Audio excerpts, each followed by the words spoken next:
મને આટલી મોટી સજા નહીં આપો. મારાથી ભૂલ થઈ ગઈ. હું તમારી માફી માંગુ છું. મન મોટું રાખીને માફ કરી દો ને મને. હું બે હાથ જોડું છું. તમારા સિવાય મારો બીજો કોઈ આધાર નથી. ઘર મૂકીને ન જાઓ.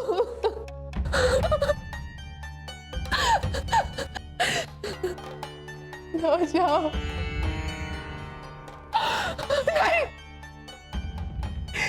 હું તમને ઘરની બહાર એક પગલું નહીં મૂકવા દઉં. ઘર છોડીને ન જાઓ.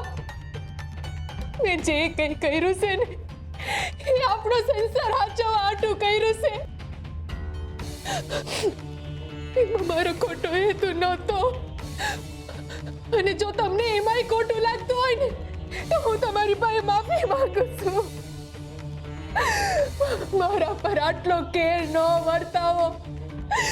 ઘર મેલીને ન જાઓ. મને મેલીને ન જાઓ. હું કેર વર્તાવું છું? મીઠી, કેર હું વર્તાવું છું કે તું વર્તાવી રહી છે? અને હું કીધું તે સંસાર હાચવવા. જુઠ્ઠાણા અને છેતરપિંડીના આધારે સંસાર ન હચવાય મીઠી.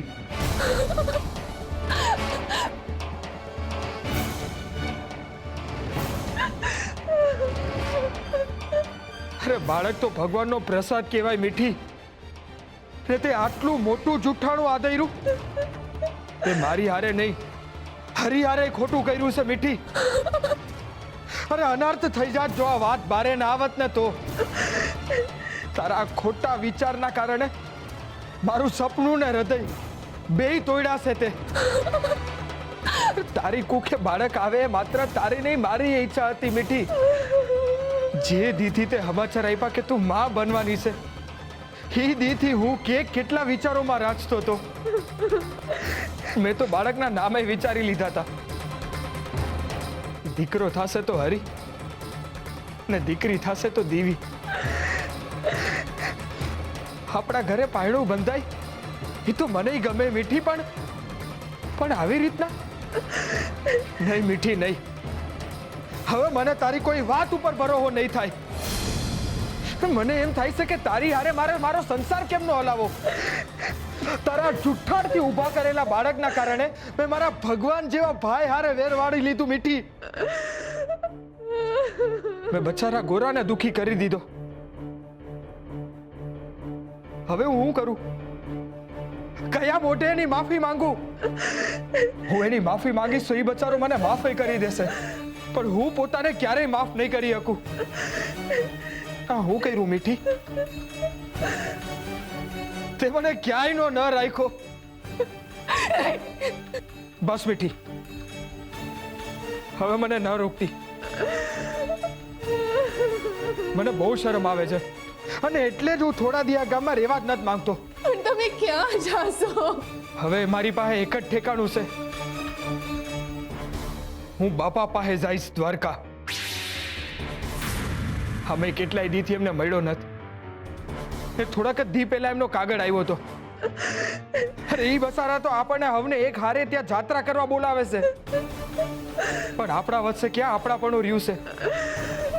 અરે મને તો તારી હારે હવે આ ઘરમાં રહેવું નહીં ગમે, અને એટલે જ હું એકલો જાઉં છું. જ્યાં લગી હું તને માફ નહીં કરું ને મીઠી, ત્યાં લગી હું આ ઘરમાં પાછો નહીં આવું.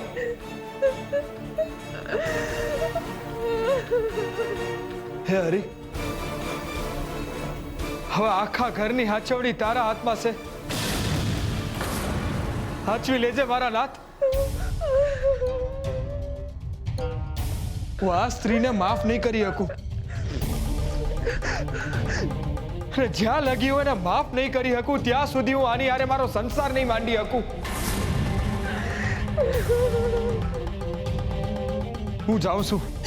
બસ મીઠી, હવે મને ન રોકતી ને પાછળ આવીને આખું ગામે ભેગું ન કરતી.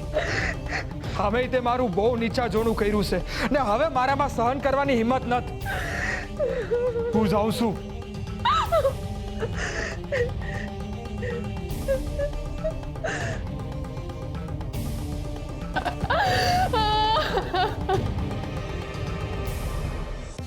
ના, તમે સુરાને દ્વારકાની યાત્રાએ જવાનો લાહવો કેમ આપ્યો?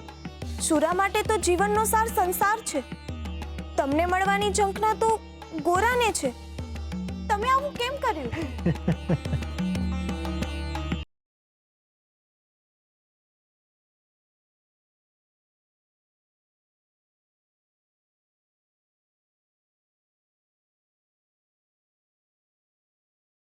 તમે કેમ કઈ બોલી નથી રહ્યા? સાંભળો છો ને તમે મારી વાત?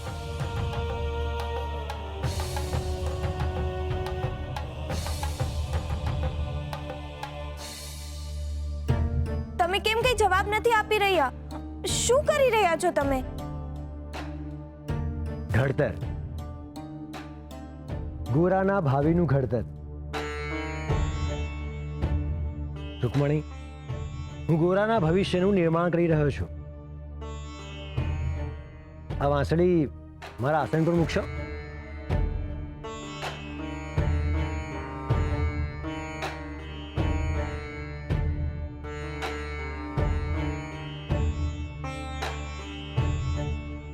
નાથ, વાસળીને તો હું એના યોગ્ય સ્થાન પર મૂકી દઈશ, પરંતુ તમે મારા સવાલનો યોગ્ય ઉત્તર હજુ મને નથી આપ્યો. મને કહો ને, સુરાને દ્વારકા મોકલવાનો શું અર્થ? તમે આવું કેમ કર્યું? કહો ને નાથ, આમાં તમારી કઈ લીલા છે? અરે કહું છું રૂકમણી, કહું છું. જરા ધીરજ ધરો. લો, આહાર પકડો. આડો આવી રહ્યો છે. અરે કેમ આમ પકડીને ઊભા છો? આસન પર મૂકી દો. નાથ, શું હવે સુરા પાછો નહીં આવે?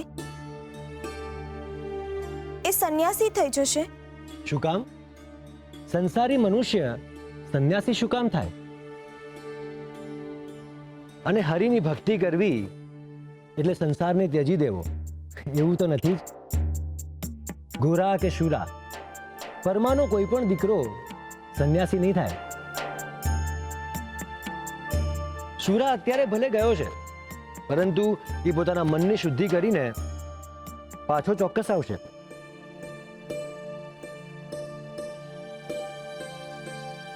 આ માળા પકડો ને. અરે પણ પડી જશે. એટલે જ તો કહું છું કે આસન પર મૂકી દો. પણ તમે છો કે મારી વાત સમજતા જ નથી. એકદમ ગોરા જેવું કરો છો. ગોરા જેવું એટલે? હું કઈ સમજી નહીં. શાનમાં નથી સમજતા એમ? રૂકમણી, ગોરાને કેટલા સમયથી મેં ભેટમાં ફરવો આપ્યો છે, પરંતુ ગોરા છે કે મારો ઈશારો સમજતો જ નથી. એ સમજતો જ નથી કે એનું જીવન માળા ફેરવીને નહીં, પરંતુ ચાકડો ફેરવીને જ આગળ વધવાનું છે. એને મેં ઉપરા ઉપરી આટલી તકલીફો એટલા માટે જ આપી, કારણ કે સંન્યાસનો મોહ છોડીને ગૃહસ્થ જીવન તરફ પાછો ફરે. પરંતુ હજુ સુધી એના મનમાં એ વાત ગઈ જ નથી. રૂકમણી, જે રીતે આ બધી વસ્તુ પકડવી તમને ભારે પડી રહી છે, એ જ રીતે ગોરાને સુરાનું જવું ભારે પડશે. એટલે એને જીવન જીવવા માટે, કમાવા માટે છેવટે ચાકડો ચલાવવો જ પડશે. એની પાસે બીજો કોઈ ઉપાય નહીં વધે. હવે સમજ્યા? પણ જો એ આ વખતે પણ તમારો ઈશારો ના સમજ્યો તો?